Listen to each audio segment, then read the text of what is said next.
இன்றைக்கி ஒரு சேமியா உப்புமா செஞ்சிடலாம். அதுக்கு வந்து கொஞ்சோண்டு தண்ணி தேவையான அளவு வச்சுக்கிட்டு கொஞ்சோண்டு எண்ணெய் ஊற்றிக்கணும். ஊற்றிக்கிட்டு இந்த சேமியாவை எடுத்து இது வந்து இந்த குத்து விளக்கு சேமியான்னு ஒன்று இருக்குது, அதை போட்டோடனே நல்லா கொதிக்கட்டேன். கொதித்தோடனே பாருங்கள், கொஞ்சம் உப்பு கூட போட்டுக்கலாம். போட்டுட்டு ரொம்ப வேக வேண்டியதில்லை. இப்போ வடிகட்டிடணும். வடிகட்டி வச்சுட்டு அதுக்கு பிறகு நம்ம வந்து ஒரு வெங்காயம் ஒரு வெங்காயம், ஒரு 2 3 பச்சை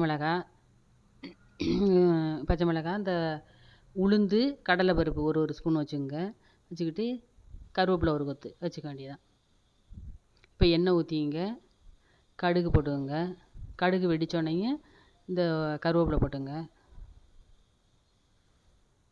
இப்போ இந்த கட் பண்ணி வச்சுருக்கு இந்த உளுந்தையும் கடலைப்பருப்பையும் போட்டு நல்லா வதக்கிங்க, கொஞ்சம் செவக்கிற மாதிரி. இப்போ வெங்காயத்தை போட்டு வதக்கிக்கிட்டு, பச்சை மிளகா போட்டு வதக்கிக்கிட்டு, இந்த வடிகட்டி வச்சுருக்கேன்ல சேமியா, அதை போட்டுட்டு கொஞ்சோண்டு தேவையான உப்பு போட்டுக்கிட்டு நல்லா வதக்கிற வேண்டியதான். நல்லா கிண்டி எடுத்துட்டோம்னா சுவையான சேமியா உப்புமா ரெடி. வாங்க சாப்பிட்லாம். ஈஸியான டிஃபன் இது.